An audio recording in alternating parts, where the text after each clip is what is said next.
जय हिंद दोस्तों।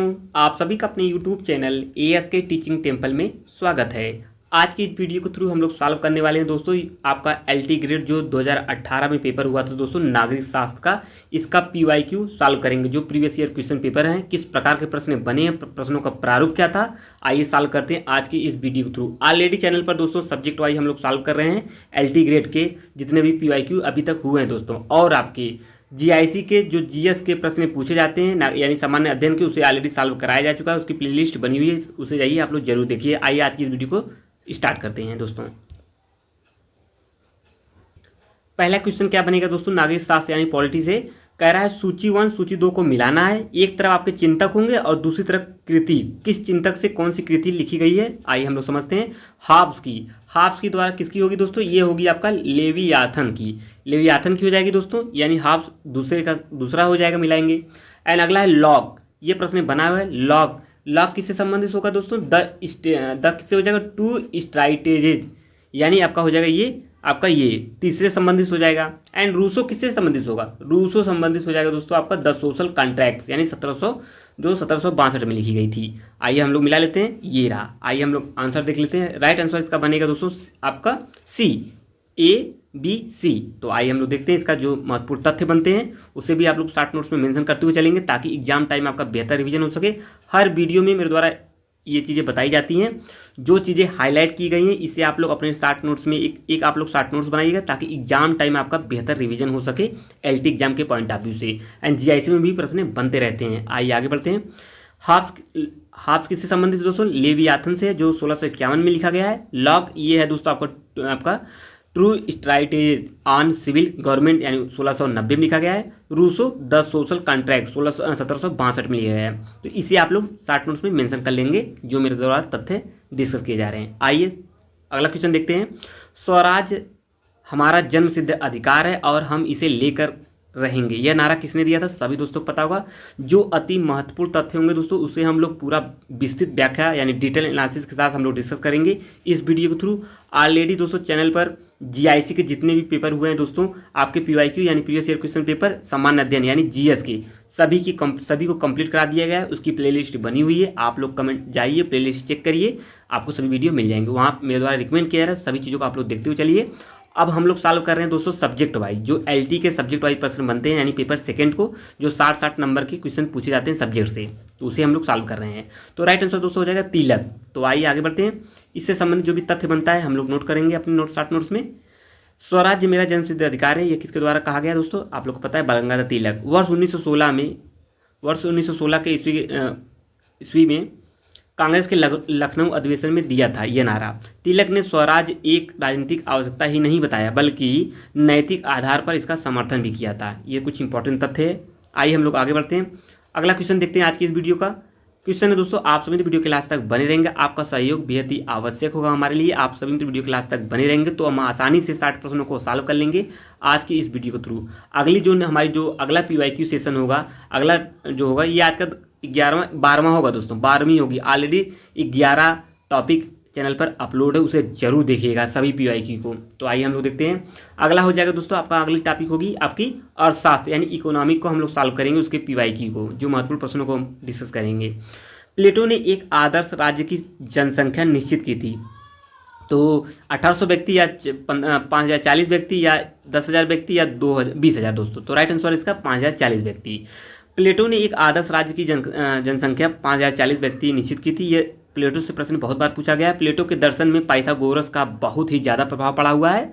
उसने गणित को उसके गुणनफल को इतना महत्व दिया, जिसमें राज्य की जनसंख्या 50-40 बताई, जिससे 1 × 2 × 3 × 4 इस तरीके से 50-40 हो गई दोस्तों। यहाँ से आप लोग देख सकते हैं, सभी चीज़ों को हम लोग मेंशन करते हुए चल रहे हैं, ताकि जो 2025 में इसका एग्जाम होगा, चाहे आपका LT GIC प्रवक्ता की, तो प्रश्न आपको गलती होने से बचें, आप लोग ज़्यादा गलतियाँ ना हो। आता हुआ प्रश्न बिल्कुल आप लोग को गलत नहीं करना है, क्योंकि अगर वो चीज़ें गलत हुई तो हम लोग एग्जाम से बाहर हो जाते हैं। किस राजनीतिक चिंतक ने अपनी आत्मकथा में लिखा है कि उसकी माँ ने जुड़वा बच्चे को जन्म दिया, स्वयं उसे तथा डर? तो आपको बताना है। तो कौन हो जाएगा दोस्तों, चौथे का राइट आंसर हो जाएगा आपका B, यानी थॉमस हॉब्स के द्वारा लिखा गया है। तो आइए आगे बढ़ जाते हैं, हम इसका तथ्य देखते हैं। आइए दोस्तों देखते हैं इसका तथ्य। थॉमस हॉब्स ने अपनी आत्मकथा में लिखा है कि दोस्तों उसकी मां ने जुड़वा बच्चे को जन्म दिया, स्वयं उसे तथा डर को। हॉब्स का जन्म इंग्लैंड में हुआ था, इंग्लैंड में मालमैसवरी में नामक स्थान पे हुआ था। कब हुआ था? 1588 में। ये कुछ इंपॉर्टेंट तथ्य इसे आप लोग नोट करते हुए चलेंगे। आइए हम लोग अगले क्वेश्चन की तरफ मूव करते हैं। इसका पीडीएफ एंड क्लास नोट्स का पीडीएफ एंड अन्य पीडीएफ पाने के लिए चैनल आपको टेलीग्राम को ज्वाइन कर लीजिए। टेलीग्राम को नीचे इसका डिस्क्रिप्शन दिया गया है और आप लोग टेलीग्राम पर जाकर ASK टीचिंग टेम्पल सर्च करेंगे तो आसानी से आपको मिल जाएगा। सभी नोट्स आपको वहीं पे भेज दिए जाते हैं, तो बिल्कुल आप लोग चैनल को ज्वाइन कर लेंगे। आज की वीडियो को लाइक शेयर जरूर कर दीजिए अपने मित्रों ग्रुप में, ताकि सभी मित्र इस चैनल से जुड़कर कॉम्पिटिटिव एग्जाम की तैयारी बखूबी ढंग से कर सकें। तो बिल्कुल चैनल को सब्सक्राइब कर लेंगे नेक्स्ट सीरीज पाने के लिए। अर्थशास्त्र यानी इकोनॉमी को हम लोग सब्जेक्ट वाइज देख रहे हैं 60 नंबर वाले क्वेश्चन को। आइए देखते हैं। भारत के राष्ट्रपति की अनुपस्थिति में यदि उपराष्ट्रपति उपलब्ध नहीं है दोस्तों, निम्नलिखित में से कौन राष्ट्रपति की तरह कार्य कर सकता है? अति महत्वपूर्ण प्रश्न है और सभी दोस्तों पता ही होगा। भारत के मुख्य न्यायाधीश, ठीक है। भारत के यहाँ से देख सकते हैं जो है राष्ट्रपति की अनुपस्थिति में उपराष्ट्रपति उपलब्ध नहीं है तो भारत के मुख्य न्यायाधीश कार्यवाहक राष्ट्रपति के रूप में कार्य करता है। उस समय के दोस्तों एक बार ऐसा हुआ है। M हिदायतुल्लाह भारत के एकमात्र ऐसे मुख्य न्यायाधीश हैं जिन्होंने 20 जुलाई 1969 में दोस्तों से लेकर 24 अगस्त 1969 तक कार्यवाहक राष्ट्रपति के रूप में कार्य किया था। ये तथ्य बन सकता है, आप लोग इसे मेंशन करते हुए चलेंगे अपने 60 नोट्स में। जो भी तथ्य हाईलाइटेड किए गए हैं दोस्तों, एग्जाम में बनने की उनकी प्रबल संभावना है, उन्हीं चीज़ों को हम लोग मेरे द्वारा हाईलाइट की गई हैं।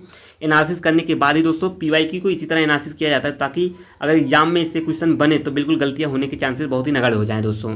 भारतीय संविधान के अनुच्छेद 108 के अंतर्गत लोकसभा और राज्यसभा की जो संयुक्त बैठक आहूत की जाती है, कौन करता है दोस्तों? भारत का राष्ट्रपति, लोकसभा अध्यक्ष या प्रधानमंत्री, राज्यसभा का सभापति। तो राइट आंसर दोस्तों भारत का राष्ट्रपति करता है। किस आर्टिकल के तहत करता है? तो प्रश्न बन सकता है। तो ये करता है दोस्तों संविधान के आर्टिकल 108 के तहत करता है। लोकसभा एवं राज्यसभा की जो संयुक्त बैठक बुलाता है राष्ट्रपति। यहाँ से इसको आप लोग नोट कर लीजिए 60 नोट्स में, जो मेरे द्वारा बताई जा रही हैं चीज़ों को। और यहाँ से एक तथ्य बनता है, इसे भी आप लोग समझते चलेंगे। राष्ट्रपति अनुच्छेद 108 के तहत दोनों सदनों की संयुक्त बैठक आहूत करता है, सभी दोस्तों पता। और सबसे महत्वपूर्ण इसमें तथ्य बनेगा, किस बहुमत के द्वारा दोनों विधेयक पारित किया जाता है? तो भैया ये किया जाता है साधारण बहुमत द्वारा विधेयक पारित कर दिया जाता है दोनों से। तो आप लोग देख सकते हैं यहाँ से। आइए आप लोग अगले क्वेश्चन की तरफ मूव करते हैं दोस्तों। ये रहा आपका अगला क्वेश्चन बनेगा अगला यानी 7वां। भारतीय संविधान का निम्नलिखित में से कौन सा अनुच्छेद भारत के राष्ट्रपति को अध्यादेश जारी करने की शक्ति प्रदान करता है? तो इसे स्टार कर लीजिए, अति महत्वपूर्ण आज की सेशन का क्वेश्चन होगा। आर्टिकल 74, आर्टिकल 78, आर्टिकल 123 या आर्टिकल 124 अंडर आपका सब आर्टिकल 2। तो आपको बताना है किस आर्टिकल के तहत दोस्तों। ये है अनुच्छेद 123 के तहत। बहुत बार ये प्रश्न पूछा गया है, आप लोग का सहयोग बना रहा है दोस्तों। जल्द हम लोग 60 प्रश्नों को सॉल्व कर लेंगे। सब्जेक्ट वाइज जो ये PYQ सीरीज चल रही है, ऑलरेडी चैनल पर 11 सीरीज ऑलरेडी अपलोड है। GIC की भी, GIC में जो 230 नंबर प्रश्न पूछे गए हैं पहले वाले पुराने PYQ में, लेकिन अब जो प्रश्न पूछ रहा है दोस्तों 40 प्रश्न पूछे जाएंगे आपके GS से, और LT में 30 प्रश्न पूछे जाएंगे GS से, और सब्जेक्ट में 60 प्रश्न पूछे जाएंगे। तो GIC को जो GIC के PYQ हैं, प्रीवियस ईयर क्वेश्चन पेपर है, उसे हमने सॉल्व करा दिया गया है मेरे द्वारा। वो प्लेलिस्ट बनी हुई है, आप लोग वहाँ से सभी चीज़ों को देख लीजिए। और हम लोग सब्जेक्ट वाइज सॉल्व कर रहे हैं जो 60 नंबर के प्रश्न पूछे जाने हैं। आज का सब्जेक्ट है दोस्तों नागरिक शास्त्र। तो आइए अगला सेशन होगा PYQ का अर्थशास्त्र है। तो यहाँ से देख सकते हैं 123 के तहत अध्यादेश जारी करता है। तो ये इंपॉर्टेंट तथ्य, इसे आप लोग अपने 60 नोट्स में मेंशन कर लेंगे। आइए अगले क्वेश्चन की तरफ मूव करते हैं। आप लोग वीडियो के लास्ट तक बने रहें। मुझे आशा है मेरे द्वारा जो चीज़ें डिस्कस की जा रही हैं आपको अच्छे से समझ में आ रही होंगी। कमेंट में आप लोग कमेंट जरूर मेंशन करिएगा आज का सेशन कैसा लगा, और कोई भी क्वेश्चन हो कमेंट में आप लोग मेंशन कर सकते हैं, उसका आंसर मेरे द्वारा जरूर दिया जाएगा दोस्तों। आइए आगे बढ़ जाते हैं। और दोस्तों आइए देख लेते हैं कुछ तथ्य और बनते हैं अध्यादेश से। यहाँ से अध्यादेश की जो प्रभावशीलता होती है 6 माह तक होती है दोस्तों, किंतु यदि 6 माह के अंदर संसद का सत्र प्रारंभ हो जाए तो संसद के सत्र के प्रारंभ की तिथि से अध्यादेश की जो प्रभावशीलता है यानी उसकी जो इम्पैक्टेशन है 6 सप्ताह यानी 42 दिन तक होती है। इसके पूर्व संसद का अनुमोदन आवश्यक है। इसके पूर्व दोस्तों संसद का अगर अनुमोदन मिल जाए दोस्तों, अन्यथा अध्यादेश स्वतः निष्प्रभावी हो जाएगा। इस चीज़ को आप लोग समझते चलेंगे। ये तथ्य पूछे गए हैं, इसे नोट कर लीजिए। और साथ ही साथ दोस्तों राष्ट्रपति अध्यादेश कभी भी वापस ले सकता है, इसको आप लोग को पता होना चाहिए। अध्यादेश उस समय भी जारी किया जा सकता है दोस्तों जब संसद का एक सदन सत्र में हो और या दूसरा सदन सत्र स्थगित चल रहा हो, तब पर भी जारी किया जा सकता है। इस चीज़ को आप लोग विशेष ध्यान में रखिएगा और 60 नोट्स में मेंशन करते हुए चलेंगे जो मेरे द्वारा डिस्कस की जा रही हैं। और PDF प्राप्त करने के लिए बिल्कुल टेलीग्राम को ज्वाइन कर लीजिए। आइए आगे बढ़ते, जो मित्र नए चैनल पर वीडियो को वॉच कर रहे हैं तो बिल्कुल चैनल से जुड़ जाइए। आइए अगला क्वेश्चन देखते हैं। निम्नलिखित में से किस समिति की सिफारिश पर मौलिक कर्तव्यों को भारतीय संविधान में जोड़ा गया था? बहुत ही बार प्रश्न पूछा गया है, तो आप लोग भी कमेंट बॉक्स में मेंशन करते हुए चलेंगे। इसका राइट आंसर है स्वर्ण सिंह समिति। अभी हमने इसे पिछले वाली वीडियो में यानी PYQ में हमने डिस्कस किया है, इसमें भी ये प्रश्न पूछा गया है। और GIC या LT के जो 30 नंबर 40 नंबर के जो GS वाले प्रथम पेपर है उसमें भी प्रश्न बना हुआ है। तो यहाँ से देख सकते हैं इसका तथ्य है। भारतीय संविधान भाग 4A में 4A के तहत आर्टिकल 51A जोड़कर इसके अंतर्गत नागरिकों को मूल कर्तव्यों को 42वें संविधान संशोधन 1976 द्वारा शामिल किया गया था, जो सरदार स्वर्ण सिंह समिति की संस्तुतियों पर आधारित था। इसमें कुल 10 मौलिक कर्तव्यों को शामिल किया गया था, लेकिन वर्तमान में कितने मूल कर्तव्यों की संख्या है दोस्तों? 11 है। और अनुच्छेद 11 क से लेकर ट तक के तहत 86 संविधान संशोधन हुआ था 2002 में जोड़ा गया था। शिक्षा से संबंधित इसमें कुछ चीज़ें इंपॉर्टेंट कही गई हैं, उसे आप लोग जरूर बताएंगे कमेंट बॉक्स में कि आर्टिकल जो 86 संविधान संशोधन हुआ था, अमेंडमेंट एक्ट हुआ था, कॉन्स्टिट्यूशन अमेंडमेंट एक्ट किससे संबंधित है आप लोग कमेंट में मेंशन करिएगा। सन 2002 में किया गया था 86वां जो संविधान संशोधन अधिनियम आया था। तो आइए हम लोग आगे बढ़ते हैं। अगला क्वेश्चन है दोस्तों 9वां क्वेश्चन है आपका सामने। क्वेश्चन क्या है? किस संविधान संशोधन द्वारा केंद्रीय मंत्रियों की संख्या लोकसभा की कुल सदस्य संख्या के 15% पर सीमित कर दी गई है दोस्तों? तो कौन सा संविधान संशोधन होगा वो दोस्तों? 91, 92 या 93 या उपयुक्त में से कोई नहीं। तो राइट आंसर दोस्तों 91वां संविधान संशोधन। कब हुआ था? 2003 में हुआ था। किस आर्टिकल के तहत? 75 उपखंड 1 का जोड़कर किया गया था। और साथ ही साथ दोस्तों 15% से अधिक नहीं होंगी, इस आर्टिकल के तहत ये चीज़ें कही गई हैं। इस प्रकार वर्तमान में मंत्रिपरिषद है अधिकतम 82 मंत्री हो सकते हैं। ये कुछ इंपॉर्टेंट तथ्य है, इसे आप लोग शॉर्ट नोट्स में आप लोग मेंशन कर लीजिएगा ताकि एग्जाम टाइम आपका बेहतर रिवीजन हो सके। दोस्तों हर चीज़ मेरे द्वारा डिस्कस की जा रही है दोस्तों ताकि आपका बेहतर रिवीजन हो सके एग्जाम में। आइए आगे बढ़ते हैं। भारतीय संविधान के अंतर्गत या भारतीय संविधान के किस अनुच्छेद में निर्वाचन के लिए प्रावधान किया गया है? यह प्रश्न बहुत बार पूछा है। यह आर्टिकल अति महत्वपूर्ण होगा, इसे आप लोग इंपॉर्टेंट के साथ स्टार कर लेंगे, वेरी इंपॉर्टेंट के साथ। तो राइट आंसर हो जाएगा दोस्तों सी, यानी 324 के तहत आर्टिकल सी 324 के तहत इसका प्रावधान किया गया है। तो भारतीय संविधान के अनुच्छेद 324 के तहत निर्वाचन आयोग का प्रावधान किया गया है। इसको आप लोग नोट कर लीजिए। एक तथ्य ये हो गया आपका। दूसरा तथ्य है इसकी स्थापना 25 जनवरी 1950 को की गई थी, इसको भी आप लोग नोट कर लीजिएगा। और निर्वाचन आयोग का जो स्थापना के उपलक्ष्य में दोस्तों प्रतिवर्ष 25 जनवरी को हुई दोस्तों। राष्ट्रीय मतदाता दिवस कब मनाया जाता है? 25 जनवरी को। बहुत बार पूछा गया प्रश्न ये। 2011 में इसकी शुरुआत की गई थी। कब की गई थी? 2011 में। ये 4 तथ्य अति महत्वपूर्ण है, इसे नोट कर लीजिए अपने शॉर्ट नोट्स में। आइए हम लोग अगले क्वेश्चन की तरफ मूव करते हैं। अगला क्वेश्चन क्या बनता है उसे भी देखते हुए चलते हैं। दक्षिण अफ्रीका में महात्मा गांधी के आश्रम का नाम क्या है?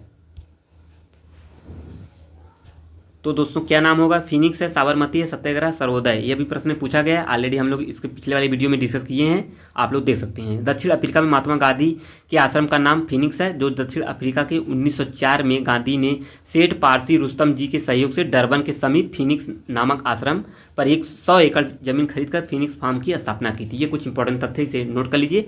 प्रश्न अब यहाँ से भी बन सकते हैं क्योंकि प्रश्नों का कोई प्रारूप नहीं दिख रहा है दोस्तों। प्रश्न कई तरीके से और कई प्रकार से बन रहे हैं इस समय एग्जामों में, तो बिल्कुल आप लोग चहुमुखी तरीके से आप लोग तैयारी करते रहिए। और प्रश्न कहीं से भी बन सकता है, आपको आना चाहिए। और थोड़ी सी जो इंपॉर्टेंट चीज़ें हैं दोस्तों, और प्रश्नों को जिसके सॉल्व करने की जो विधि होती है दोस्तों, एलिमिनेट मेथड को आप लोग जरूर यूज करा करिए, तो चीज़ें आसान हो जाएंगी थोड़ी सी आप सभी दोस्तों के लिए। निम्नलिखित में से किस सदन की अध्यक्षता ऐसा करता है कि उस सदन का सदस्य नहीं होता? मतलब निम्नलिखित में से किस सदन की अध्यक्षता ऐसा करता है जो अध्यक्ष या अध्यक्षता ऐसा करता है जो उस सदन का सदस्य नहीं होता? लोकसभा, विधानसभा, राज्यसभा, विधान परिषद। राइट आंसर हो जाएगा दोस्तों सी, राज्यसभा। तो यहाँ से देख सकते हैं भारत का उपराष्ट्रपति यूएसए की भांति राज्यसभा का पदेन सभापति होता है। किस आर्टिकल के तहत? आर्टिकल 64 यानी 64 के तहत। इसे भी आप लोग नोट कर लीजिए शॉर्ट नोट्स में। आइए हम लोग अगले क्वेश्चन की तरफ मूव करते हैं। अगला क्वेश्चन क्या बनेगा एग्जाम के पॉइंट ऑफ व्यू से, हम लोग इसे देखते हैं। क्वेश्चन क्या है? भारत में वित्तीय आपातकाल कितनी बार लगाया गया है दोस्तों? सभी दोस्तों पता होगा। इस पर हम लोग केवल आंसर देखेंगे और आगे बढ़ जाते हैं। जो इजी क्वेश्चन होंगे उस पर केवल हम लोग आंसर को समझते हुए आगे निकल जाएंगे। इसका राइट आंसर हो जाएगा डी, कभी नहीं। यहाँ से देख सकते हैं आर्टिकल 360 के तहत वित्तीय आपातकाल की संबंधित उपबंध लिखे गए हैं। तो यहाँ से आप लोग चीज़ों को समझते हुए आइए आगे बढ़ते हैं। अगला क्वेश्चन है दोस्तों, ये आपके सामने क्वेश्चन है, स्पीकर मतलब अध्यक्ष निर्णायक मत का प्रयोग कब कर सकता है दोस्तों? तो कब करता है वो? समान मत आने पर, मतलब जब वोटिंग की जा रही होती है दो जन के बीच में, अगर वोट समान पड़ते हैं तो ये जो अध्यक्ष यानी स्पीकर होता है किसी एक के पक्ष में अपना वोट देता है, तो चीज़ें आसान हो जाती हैं। तो यहाँ से देख सकते हैं 100 आर्टिकल 100 सब आर्टिकल 1 के तहत लोकसभा का अध्यक्ष यानी स्पीकर अपने निर्णायक मत यानी जो कास्टिंग वोट होता है, कास्टिंग वोट का प्रयोग तब करता है जब किसी विषय के संदर्भ हुए मतदान में सत्ता पक्ष एवं विपक्ष दोनों के वोट समान होने पर टाई की स्थिति होती है, तब ये अपना महत्वपूर्ण वोट किसी एक पक्ष में रखता है। तो आइए आगे बढ़ जाते हैं। अगला प्रश्न बनेगा, ये रहा आपके सामने क्वेश्चन है, भारतीय संविधान का कौन सा भाग नागरिकता संबंधित है दोस्तों? बहुत बार पूछा है, सभी दोस्तों पता हो, और प्रश्न ईजी है। भाग 2 के तहत यहाँ से देख सकते हैं इसके जो महत्वपूर्ण तथ्य बनते हैं 5 से 11, आर्टिकल 5 से लेकर 11 तक भाग 2 है जो नागरिकता से संबंधित है, प्रश्न बनता है। और दोस्तों एक तथ्य और होगा, इसे भी आप लोग नोट कर लीजिए। 11 में आर्टिकल 11 में संसद को नागरिकता के संबंध में विधि बनाने की शक्ति प्रदान की गई है, यहाँ से आप लोग देख सकते हैं। और इसी के तहत संसद द्वारा भारतीय नागरिकता अधिनियम 1955 पारित किया गया था। ये तथ्य इंपॉर्टेंट है, इसे आप लोग नोट कर लीजिए। और सीरीज कैसी चल रही है दोस्तों, आप लोग कमेंट में बिल्कुल मेंशन करिएगा। का संविधान भारत को निम्नलिखित में से क्या घोषित करता है? तो आप बताएंगे क्या घोषित करता है दोस्तों? सी, राज्यों का एक यूनियन यानी समूह। तो यहाँ पे फेडरेशन शब्द भी आता है, उसे भी आप लोग समझते हुए चलेंगे। संविधान के अनुच्छेद 1 के निर्धारित किया गया है, यानी आर्टिकल 1 में निर्धारित किया गया कि भारत अर्थात इंडिया राज्यों का संघ होगा। भारत के राज्य क्षेत्र में एक राज्यों के जो राज्य क्षेत्र होते हैं, दूसरे में 2 संघ राज्य क्षेत्र होते हैं। इस तरीके से कुछ इंपॉर्टेंट तथ्य है, इसे अभी आप लोग समझते हुए चलेंगे। प्रश्न बहुत बार पूछा है आर्टिकल 1। तो आइए हम लोग आगे बढ़ते हैं। अगला क्वेश्चन है ये सामने, भारत का संविधान निम्नलिखित में से किसको अवशिष्ट शक्तियाँ देता है दोस्तों? किसे देता है? तो केंद्र को देता है, यानी सेंट्रल को देता है। तो आइए देखते हैं संविधान की जो 7वीं अनुसूची में शक्तियों का जो विभाजन है संघ, राज्य और समवर्ती सूची में किया गया है। किंतु भारतीय संविधान के अनुच्छेद 248 इंपॉर्टेंट है ये आर्टिकल, 248 के अंतर्गत अवशिष्ट शक्तियां केंद्र सरकार को प्रदान की गई हैं। ये कुछ इंपॉर्टेंट तथ्य है, इसे नोट करते हुए चलेंगे। आइए हम लोग 18 क्वेश्चन की तरफ मूव करते हैं दोस्तों। आप सभी तो वीडियो के लास्ट तक बने रहेंगे। मुझे आशा है मेरे द्वारा जो चीज़ें डिस्कस की जा रही हैं, प्रीवियस ईयर क्वेश्चन पेपर को हल कराया जा रहा है, व्याख्या सहित दोस्तों चीज़ें समझ में आ रही होंगी, क्योंकि क्वेश्चन बहुत ही इंपॉर्टेंट है। संविधान की जो प्रारूप समिति के अध्यक्ष कौन से दोस्तों? सभी दोस्तों को पता होगा, BR अम्बेडकर। और उनके जो कितने सदस्य, प्रारूप समिति के कितने सदस्य होते हैं दोस्तों? 7 सदस्य होते हैं। और कौन कौन से हैं उनका नाम यहाँ से मेंशन किया गया है, हाईलाइट किया गया है। यहाँ से आप लोग 60 मिनट में मेंशन कर लीजिए, प्रश्न बनता है। लास्ट के दो सदस्य हैं दोस्तों, जो कौन है आपके? सादुल्ला BL मित्र थोड़े समय के बाद हट गए थे, यहाँ से प्रश्न बन सकता है। और DP खेतान जो आकस्मिक इनकी मृत्यु हो गई थी, इनके स्थान पर कृष्णमाचारी को सदस्य बनाया गया था। ये दोनों तथ्य बन सकता है, इसे आप लोग नोट करते चलेंगे। चीज़ें एनालिसिस करने के बाद ही दोस्तों आपके सामने इतने शानदार तरीके से उपस्थित हुए हैं, ताकि आपको आसानी से चीज़ें समझ में आ सके और आप लोग गलतियां बिल्कुल ना करें एग्जाम में। तो एनालिसिस इसी तरह किया जाता है PYQ का, ताकि अगर PYQ यानी प्रीवियस ईयर क्वेश्चन पेपर से अगर प्रश्न बने एग्जाम में दोस्तों, संभावित प्रश्न जो भी बन सकते हैं, तो गलतियाँ होने के चांसेस बहुत ही शून्य हो जाएँ। तो भारत की संविधान निर्मात्री सभा का कानूनी सलाहकार कौन होता है दोस्तों? सभी दोस्तों पता, बहुत बार ये प्रश्न पूछा गया पॉलिटी का। तो राइट आंसर BN राव। यहाँ से BN राव से संबंधित जो भी तथ्य बनते हैं 60 नोट्स में मेंशन कर लीजिए। और भारतीय संविधान निर्मात्री सभा का कानूनी संवैधानिक सलाहकार BN राव को चुना गया था। संवैधानिक सलाहकार BN राव अक्टूबर 1947 में संविधान का प्रथम प्रारूप तैयार किया, जिसमें कुल 243 अनुच्छेद और 13 अनुसूचियाँ यानी शेड्यूल थी। ये कुछ इंपॉर्टेंट तथ्य हो गए। आइए हम लोग अगले क्वेश्चन की तरफ मूव करते हैं। गोपाल कृष्ण गोखले किस वर्ष अखिल भारतीय कांग्रेस समिति के अध्यक्ष बने थे? संभावित प्रश्न है, प्रश्न बन सकता है। 19वां राइट आंसर क्या होगा? B, यानी 1905 में। कब? 1905 में बने थे। आइए इनसे संबंधित जो भी तथ्य बनते हैं डिस्कस कर लेते हैं हम सभी मित्र। आइए दोस्तों देखते हैं। गोपाल कृष्ण गोखले 1905 में बनारस कांग्रेस समिति के अध्यक्ष बने थे। और अगला तथ्य बनेगा, वर्ष 1905 में ही गोखले ने परोपकारी संगठन सर्वेंट ऑफ इंडिया सोसाइटी की स्थापना की थी। यह प्रश्न बहुत बार पूछा है। और कब की गई थी, इसको भी आप लोग समझते चलेंगे। लॉर्ड मार्ले ने गोखले का मूल्यांकन करते हुए कहा था, इनका एक कथन है लॉर्ड मार्ले का, उनका मस्तिष्क एक राजनीतिक का मस्तिष्क था और उनमें शासन के उत्तरदायित्व की भावना व्याप्त थी। इस प्रकार के प्रश्न बनते हैं। आप लोग को लिए इजी इसलिए इतना इजी बना दिए हैं ताकि जो प्रश्न एग्जाम में बने दोस्तों, वही चीज़ें का हम उसी चीज़ों को हाईलाइट किए हैं। इसका PDF पाने के लिए आप लोग टेलीग्राम को ज्वाइन करना होगा दोस्तों। टेलीग्राम ज्वाइन कर लीजिए और ASK टीचिंग टेम्पल नाम से सर्च करेंगे तो आसानी से आपको टेलीग्राम लिंक आपको मिल जाएगा। तो जरूर आप लोग बताएंगे आज का लेक्चर कैसा लगा। 21वां प्रश्न है, निम्नलिखित में से कौन सा युग सुमेलित नहीं है? तो कौन नहीं दोस्तों? B, यानी धार्मिक स्वतंत्रता का जो अधिकार है ये 23-24 में नहीं है दोस्तों। यह सोशल अधिकार है, सोशल से संबंधित ये अधिकार होगा। यहाँ से देखिए, भारतीय संविधान में समानता का अधिकार 14 से 18 तक के बीच में है, और स्वतंत्रता का जो अधिकार है दोस्तों 19 से 22 तक के बीच में है। धार्मिक स्वतंत्रता का जो अधिकार है ये 25 से 28 तक है, और संस्कृति तथा शिक्षा का जो संबंधित अधिकार है 29-30 है, और ये सोशल का अधिकार है दोस्तों, ये वाला। तो ये प्रश्न कभी कभी कोर्ट में पूछा गया है, और प्रश्न गलतियाँ होने चांसेस यहाँ पे बढ़ जाते हैं, तो कई बार आप लोग रिवीजन कर लीजिए। आइए आगे बढ़ जाते हैं हम लोग। एक अंतर्राज्यीय परिषद की स्थापना कब की गई थी दोस्तों? तो आपको बताना है राष्ट्रपति संसद द्वारा, या राष्ट्रीय विकास परिषद, या क्षेत्रीय परिषद द्वारा। तो राइट आंसर हो जाएगा राष्ट्रपति द्वारा। तो यहाँ से देख सकते हैं इसका जो भी महत्वपूर्ण तथ्य बनते हैं। ये आर्टिकल 263 इंपॉर्टेंट है, इसे आप लोग नोट कर लीजिए अपने शॉर्ट नोट्स में। आइए आगे बढ़ते हैं हम सभी मित्र। अगला क्वेश्चन होगा दोस्तों यहाँ से 23वां क्वेश्चन है, भारतीय संविधान में कितनी अनुसूचियाँ? सभी दोस्तों को पता होगा 12 हैं, और इनसे संबंधित जो भी तथ्य बनते हैं यहाँ से आप लोग नोट कर लीजिए। वो चीज़ें हाईलाइट कर दी गई हैं। इसका PDF आपको दोस्तों टेलीग्राम में मिल जाएगा, वहाँ से चीज़ों लेकर आप लोग आसानी से इसका एक बार पुनः एनालिसिस कर लीजिएगा अपने द्वारा। तो आइए, जो चीज़ें मेरे द्वारा एनालिसिस की जा रही हैं वो चीज़ें आप लोग देखते हुए जरूर PDF को प्राप्त कर लीजिएगा। आइए अगले क्वेश्चन की तरफ मूव करते हैं जल्दी दोस्तों। हम लोग अपने 60 प्रश्न को सॉल्व करने वाले हैं। आप लोग वीडियो क्लास तक बने रहेंगे, चीज़ें आसान हो जाएंगी आप सभी दोस्तों के लिए, तो बिल्कुल आप लोग बने रहिए। पंचायती राज से संबंधित निम्नलिखित समितियों पर विचार कीजिए और उन्हें काल क्रमानुसार व्यवस्थित करना है। तो आइए देख लेते हैं।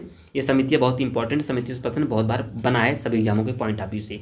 तो आइए आगे बढ़ते हैं, अगला क्वेश्चन देखते हैं दोस्तों। आप सभी वीडियो क्लास तक बने रहेंगे, कमेंट करते रहिएगा कि सेशन कैसा रहा। ये रहा दोस्तों आपके सामने।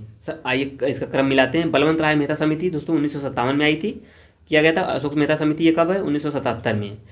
एंड LM सिंघवी समिति है दोस्तों, ये आपको 1986 में आई है। एंड ये सन इंपॉर्टेंट है, इसको आप लोग नोट करते हुए। जो थुंगन समिति है, PK थुंगन समिति 1988 में। ये बहुत बार पूछा गया दोस्तों। इसका जो क्रम है आप लोग मिला के रखिएगा अपने शॉर्ट नोट्स में, ताकि एग्जाम टाइम आपका बेहतर रिवीजन हो सके। एग्जाम टाइम दोस्तों अपने जो आपके द्वारा जो की पॉइंट, की नोट्स एंड शॉर्ट नोट्स होते हैं वही रिवीजन किया जाता है दोस्तों। नोट और अलग से कोई चीज़ रिवीजन करेंगे तो चीज़ें लेंथी हो जाती हैं। एग्जाम की पॉइंट ऑफ व्यू से यही चीज़ें आप लोग रिवीजन करके चले जाएंगे एग्जाम में, आपको बहुत हेल्प मिलेगा यहाँ से। पंचायत चुनाव कराने हेतु निर्णय किसके द्वारा लिया जाता है दोस्तों? तो इसका राइट आंसर राज्य सरकार के द्वारा। यहाँ से इसका तथ्य आप लोग दे सकते हैं और शॉर्ट नोट्स में मेंशन कर लीजिएगा। इसका एक आर्टिकल बहुत ही महत्वपूर्ण होगा, आर्टिकल 243 के राज्य निर्वाचन आयोग से संबंधित होगा। तो आप लोग बिल्कुल इसे नोट कर लीजिए शॉर्ट नोट्स में। आइए हम लोग आगे बढ़ते हैं।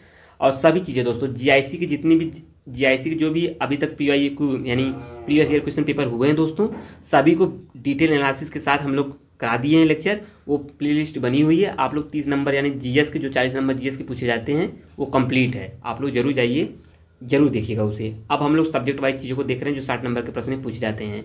लूट पद्धति निम्नलिखित में से किसका दूसरा नाम है? बहुत ही महत्वपूर्ण प्रश्न ये भी होगा, तो आप लोग को पता ही होगा। यहाँ से देखिए, तो ये होगा संरक्षक नौकरशाही को ही दोस्तों लूट पद्धति कहते हैं। संरक्षक नौकरशाही का दूसरा नाम लूट पद्धति है। ये कहाँ से आई थी आप लोग यहाँ से मेंशन कर सकते हैं अपने शॉर्ट नोट्स में। आइए हम लोग आगे बढ़ते हैं। अगला क्वेश्चन है दोस्तों 27 की तरफ हम लोग पहुँच चुके हैं। 1985 में भारतीय प्रधानमंत्री ने एशिया के क्षेत्रीय सहयोग के लिए किस संगठन की स्थापना में महत्वपूर्ण भूमिका निभाया था या निर्वहन किया था? तो ये दक्षिण एशियाई क्षेत्रीय सहयोग संगठन में। आइए यहाँ से सभी चीज़ें देख सकते हैं। आइए आगे बढ़ते हैं हम लोग।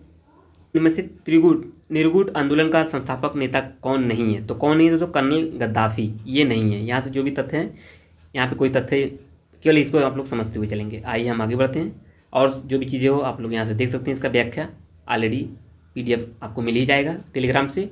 भारतीय संविधान का कौन सा अनुच्छेद अंतर्राष्ट्रीय संबंधों से संबंधित है? इंपॉर्टेंट, इसे स्टार कर लेंगे। तो राइट आंसर है आर्टिकल 51 यानी 51। यहाँ से भी अंतर्राष्ट्रीय शांति और सुरक्षा, भारत की दशा, विदेश नीति संबंधित जो आर्टिकल है 51 के तहत आई गई है। तो आइए हम लोग आगे बढ़ते हैं। अगला क्वेश्चन देखते हैं 30। हम लोग 30 क्वेश्चन की तरफ पहुंच चुके हैं दोस्तों। जल्दी दोस्तों हमारा 60 प्रश्न हम लोग सॉल्व कर लेंगे जो महत्वपूर्ण MCQs हैं PYQ के रूप में। निम्नलिखित में से कौन सा भारतीय विदेश नीति में पंचशील सिद्धांत नहीं है दोस्तों? कौन है? अनाक्रमण है, हस्तक्षेप, शांतिपूर्ण सहअस्तित्व या यथार्थवाद? राइट आंसर हो जाएगा D आपका, यथार्थवाद। आइए हम लोग अगले क्वेश्चन की तरफ मूव करते हैं। अगला क्वेश्चन यहाँ से भी चीज़ों को आप लोग नोट कर सकते हैं जो भी महत्वपूर्ण चीज़ें हैं। तो आइए हम लोग आगे बढ़ते हैं। अगला क्वेश्चन बनेगा उदारवाद का जनक। उदारवाद का जनक किसे कहा जाता है दोस्तों? ये बहुत ही महत्वपूर्ण प्रश्न होगा, क्योंकि कार्ल मार्क्स से यानी जॉन लॉक से प्रश्न पॉलिटी में बनते आए, और कार्ल मार्क्स से तो हर एग्जाम में प्रश्न आपको दिखेगा। तो इसका राइट आंसर है जॉन लॉक। जॉन लॉक को व्यक्तिवाद और उदारवाद का जनक कहा जाता है। ये तथ्य इंपॉर्टेंट, नोट कर लीजिए अपने शॉर्ट नोट्स में। अति शासन का विरोधी है, यह किसने कहा? अति महत्वपूर्ण ये भी हो सकता है प्रश्न पॉलिटी के सब्जेक्ट के अकॉर्डिंग। तो ये सीले है। यहाँ से जो भी तथ्य बनते हैं यहाँ से देख सकते हैं। सीले के अनुसार स्वतंत्रता अति शासन का विरोधी है। स्वतंत्रता, जो सीले का कहना है, सीले कहता है स्वतंत्रता समस्त प्रतिबंधों का अभाव है। जॉन लॉक के द्वारा भी कहा गया है जहाँ कानून नहीं वहाँ स्वतंत्रता नहीं है। और J.S. मिल ने भी कुछ चीज़ें कही हैं। इनकी प्रसिद्ध रचना है एसे ऑन द लिबर्टी, जो 1859 में की गई है। तो यहाँ से चीज़ें आप लोग नोट कर लीजिए जो मेरे द्वारा डिस्कस की गई हैं। आइए हम लोग अगले क्वेश्चन की तरफ मूव करते हैं। अगला क्वेश्चन होगा दोस्तों, संप्रभुता की अवधारणा निम्नलिखित में से मुख्यतः क्या है? राजनीति है, वैधानिक है, दार्शनिक है, उसमें कोई नहीं है। तो राइट आंसर है वैधानिक है, सोवर्निटी, ये संप्रभुता। और संप्रभुता क्या होता है दोस्तों, आप लोग में कमेंट में आप लोग मेंशन करेंगे ताकि मैं भी देखूँ आपको इसका मीन्स पता है कि नहीं। तो बिल्कुल आप लोग कमेंट में मेंशन कर सकते हैं सोवर्निटी या संप्रभुता किसे कहते हैं। आइए हम लोग आगे बढ़ते हैं। अगला क्वेश्चन देखते हैं दोस्तों, ये आपके सामने क्वेश्चन होगा 34वां प्रश्न होगा, निम्नलिखित में से कौन सी संप्रभुता की विशेषता नहीं है? स्थायित्व या सार्वभौमिकता? तो कौन सही उत्तर है इसका? सी, यानी 1 और 2 दोनों सही है। यहाँ से आप लोग देख सकते हैं सॉवरेनिटी किसे कहते हैं। देखिए, सार्वभौमिकता राज्य के अंदर सब कुछ संप्रभु के अधीन होता है, और स्थायित्व संप्रभुता का स्थायित्व होना या संप्रभुता स्थायित्व होता है, यह गुण संप्रभुता के अलग कर पाना संभव नहीं है। यहाँ से चीज़ को आप लोग समझ सकते हैं, और यहाँ से चीज़ें समझते हुए आप लोग कमेंट में मेंशन कर सकते हैं सॉवरेनिटी किसे कहते हैं दोस्तों, और सॉवरेनिटी क्यों इंपॉर्टेंट है हम सभी दोस्तों के लिए, या कह सकते हैं दोस्तों प्रस्तावना के लिए या एक स्टेट के लिए। आइए आगे बढ़ते हैं। निम्नलिखित में से कौन सी संसदात्मक शासन की विशेषता नहीं है? कौन नहीं दोस्तों? कार्यपालिका का निश्चित कार्यकाल। तो यहाँ से आप लोग देख सकते हैं ये कुछ कॉन्सेप्चुअल ये क्वेश्चन है, आप लोग यहाँ से समझते हुए चलेंगे। आइए आगे बढ़ते हैं। हम लोग PYQ को सॉल्व करते हुए चल रहे हैं सभी सब्जेक्ट वाइज दोस्तों। ऑलरेडी ज्योग्राफी हुआ, हिस्ट्री हुआ, ऑलरेडी उसका लेक्चर जा चुका है, उसको सॉल्व कर दिया गया है मेरे द्वारा, उसे भी आप लोग जाइए जरूर देखिए। जो मित्र नए हैं चैनल पर दोस्तों, चैनल को जरूर सब्सक्राइब कर लेंगे इस प्रकार के महत्वपूर्ण वीडियो पाने के लिए। अगला सेशन होगा दोस्तों PYQ का अर्थशास्त्र, इकोनॉमी। क्वेश्चन बनेगा आपके सामने, क्वेश्चन है फासीवाद। फासीवाद के संबंध में सही युग्म की पहचान करना है। इटली मुसोलिनी है, जर्मनी मुसोलिनी, या Italy Hitler, Germany Hitler? Right answer दोस्तों इटली मुसोलिनी। प्रश्न महत्वपूर्ण होगा क्योंकि फासीवाद है, मार्क्सवाद है, एंड आपके जो सीले हैं, जॉन लॉक है, इस तरीके से हॉब्स हैं, ये सभी से प्रश्न बनते चले आ रहे हैं किसमें? पॉलिटी सेगमेंट में। तो बिल्कुल आप लोग इस टॉपिक को बिल्कुल मिस नहीं करेंगे, और चीज़ों को समझते हुए PYQ का एनालिसिस करते हुए सभी चीज़ों को आप लोग तैयार कर लीजिए और शॉर्ट नोट्स में मेंशन कर लीजिएगा। यहाँ से इसका तथ्य इंपॉर्टेंट होगा। फासीवाद का जो आंदोलन हुआ था कब हुआ था? 23 मार्च 1919 में। इन विचारकों में से कौन प्राकृतिक अधिकारों के सिद्धांत से संबंधित है दोस्तों? तो भैया ये लॉक से संबंधित, जब अभी हमने ऊपर नाम लिया है, लॉक से भी प्रश्न बनता चला आ रहा है। तो बिल्कुल आप लोग चीज़ों को यहाँ से समझते हुए चलेंगे। बेंथम के द्वारा अधिकार कानूनों तथा केवल कानूनों का फल है, किसके द्वारा कहा गया था? बेंथम के द्वारा। तो आइए हम लोग 38 क्वेश्चन की तरफ मूव करते हैं दोस्तों। इनमें से कौन वैज्ञानिक समाजवाद का प्रतिपादक है दोस्तों? कौन है दोस्तों? Karl Marx. लीजिए दोस्तों, कार्ल मार्क्स से प्रश्न आ गया। प्रश्न इंपॉर्टेंट होगा ये दोस्तों, थॉट से प्रश्न है, पॉलिटी के थॉट से प्रश्न पूछे जा रहे हैं सभी जो अभी तक हम लोग सॉल्व कर रहे हैं। और दोस्तों जो ये कार्ल मार्क्स है, ये कार्ल मार्क्स से प्रश्न किसी भी एग्जाम में बहुत ही महत्वपूर्ण तरीके से प्रश्न बनता रहता है। एग्जाम आपका कोई भी हो, यहाँ से एक आध प्रश्न आपको आ ही जाते हैं एग्जामों में। तो आइए देख लेते हैं। कार्ल मार्क्स को माना जाता है किसे? समाजवाद का प्रतिपादक। कार्ल मार्क्स ने अपने समाजवाद को वैज्ञानिक समाजवाद इसलिए कहा है क्योंकि उसका समाजवाद इतिहास के तथ्यों पर आधारित है, जबकि sir Thomas More, Roberts oven या सेंट साइमन, चार्ल्स फोरियर समाजवाद कल्पना लोकी समाजवाद के नाम से जाना जाता है क्योंकि यह इतिहास पर आधारित नहीं है दोस्तों। और मार्क्स के शब्दों में विचारधारा मिथ्या की चेतना है दोस्तों, विचारधारा मिथ्या चेतना है। ये भी तथ्य बनते हैं कभी कभी प्रश्नों कथन से प्रश्न बहुत बार आपको देखने को मिलेंगे, चाहे आपका ज्योग्राफी थाट हुए या पॉलिटी के थाट हुए। तो इस चीज़ को आप लोग बिल्कुल विशेष ध्यान में रखते हुए चीज़ों को एनालिसिस करिएगा दोस्तों, और कमेंट में बिल्कुल बताइएगा सीरीज कैसी चल रही है दोस्तों। कानून उच्च द्वारा निम्न को दिया गया आदेश है, यह किसने कहा था? बोर्डिन, हॉब्स, ऑस्टिन, बेंथम। हॉब्स का भी जिक्र हो गया दोस्तों। आइए इसका राइट आंसर देखते हैं हम लोग। राइट आंसर दोस्तों हो जाएगा आपका सी, ऑस्टिन के द्वारा। ऑस्टिन भी इंपॉर्टेंट होगा। इसको सॉल्व कराने के बाद दोस्तों जो हम लोग सब्जेक्ट वाइज अभी तक सॉल्व कर रहे हैं, जीएस को सॉल्व करा चुके हैं, जो 30 नंबर के प्रश्न पूछे गए हैं, जीआईसी के 40 नंबर 30 नंबर वाले। अब हम लोग सब्जेक्ट वाइज देख रहे हैं चीज़ों को। इसको समाप्त यानी इसको PYQ को सॉल्व करने के बाद दोस्तों हम लोग डेली एक आपका प्रैक्टिस सेट लाते रहेंगे सभी सब्जेक्ट को। आप लोग भी तैयारी करते रहिए, और लेक्चर जल्दी दोस्तों स्टार्ट किया जा रहा है ASK टीचिंग टेम्पल को। जरूर आप लोग चैनल को सब्सक्राइब कर लेंगे। हम लेक्चर के रूप में कुछ नई चीज़ों को डिस्कस करने वाले हैं आप सभी दोस्तों के बीच। जल्दी मिलेंगे नए लेक्चर के साथ दोस्तों। आइए आगे बढ़ते हैं। राजनीतिक स्वतंत्रता आर्थिक समानता के बिना एक कल्पना है, यह किसने कहा है? ये भी महत्वपूर्ण प्रश्न होगा। तो ये किसने कहा है दोस्तों? आपका DGH कोल ने कहा था। यहाँ से आप लोग देख सकते हैं। आइए आगे बढ़ते हैं। अगला प्रश्न क्या बनेगा, आइए समझते हैं आगे। क्वेश्चन बनेगा ये रहा 41वां प्रश्न देखते हैं। राज्य की उत्पत्ति का सबसे प्राचीन सिद्धांत कौन सा है दोस्तों? तो ये दैवीय उत्पत्ति का सिद्धांत है, सभी दोस्तों को पता होगा, प्रश्न बना हुआ है। आइए आगे बढ़ते हैं। अगला क्वेश्चन देखते हैं यहाँ से 42वां। किसी राज्य का जो सर्वाधिक महत्वपूर्ण तथ्य कौन सा होता है दोस्तों? आप लोग कमेंट में बताएंगे। तो संप्रभुता होता है। अभी जस्ट हमने ऊपर पूछा है आपसे, सॉवरेनिटी यानी संप्रभुता किसे कहते हैं? कमेंट में आप लोग मेंशन करिएगा, ठीक है, कमेंट में मेंशन करेंगे। आपका ही तैयारी होगी दोस्तों इससे। आइए हम लोग आगे बढ़ते हैं। अगला क्वेश्चन देखते हैं। क्वेश्चन है राजनीतिक विज्ञान का संबंध राज्य तथा उसके साधन सरकार से है, यह किसने कहा था दोस्तों? देखिए कथन वाले प्रश्न बहुत पूछ रहे हैं। इस तरीके से आपको ज्योग्राफी में प्रश्न देखेंगे कथन और कारक से, इस तरीके से प्रश्न बहुत बनते हैं। तो राइट आंसर दोस्तों डिमॉक, ये अमेरिकी है, अमेरिका का है। और कौन से विचारक कहाँ से हैं दोस्तों? ये भी प्रश्न बना हुआ है, इसे भी आप लोग शॉर्ट नोट्स में मेंशन करते हुए चलेंगे। सभी विचारक जैसे कार्ल मार्क्स कहाँ के हैं, डिमोंजिया कहाँ से हैं, एंड आपके सीले कहाँ से हुए हैं, ऑस्टिन कहाँ से हैं। कभी कभी प्रश्न इनके भी क्रम पूछ लेता है कि कहाँ कहाँ से ये सभी चीज़ें हैं दोस्तों। आइए आगे बढ़ जाते हैं हम सभी मित्र। निम्नलिखित में से कौन सा दंड का एक सिद्धांत नहीं है? कौन नहीं दोस्तों? तो वितरणात्मक नहीं है, सी इज द राइट आंसर। यहाँ से आप लोग देख सकते हैं सुधारात्मक, वितरणात्मक या प्रतिरोधात्मक किस तरीके से सिद्धांत दिए गए हैं, सभी चीज़ों को आप लोग यहाँ से आसानी से समझ तो चलेंगे। इसका PDF आपको मिल ही जाएगा आसानी से टेलीग्राम से, तो बिल्कुल आप लोग टेलीग्राम ज्वाइन कर लेंगे। कोई भी प्रॉब्लम हो दोस्तों, कोई भी क्वेश्चन पूछना चाहते हैं, आप लोग कमेंट में मेंशन करेंगे, उसका आंसर मेरे द्वारा जरूर दिया जाएगा, क्योंकि कमेंट मैं जरूर पढ़ता हूँ, ताकि आप लोग का कोई भी क्वेरी हो या कोई भी क्वेश्चन हो, आपको उसका आंसर दिया जा सके मेरे द्वारा। इनमें से किसने बहुलवाद का समर्थन नहीं किया था? किसने नहीं किया था? हेगल ने नहीं किया था। आइए आगे बढ़ते हैं जल्दी दोस्तों। हम लोग अपने 60 क्वेश्चन की तरफ पहुंचने वाले हैं। जितने जो 60 MCQ वेरी इंपॉर्टेंट वाले MCQ चल रहे हैं PYQ के रूप में, प्रीवियस ईयर क्वेश्चन पेपर जो हम लोग सॉल्व कर रहे हैं दोस्तों। और जल्द दोस्तों हम लोग UPPSC से संबंधित जो भी महत्वपूर्ण करंट की जो श्रृंखला होगी, जल्द हम लोग सॉल्व करने वाले हैं।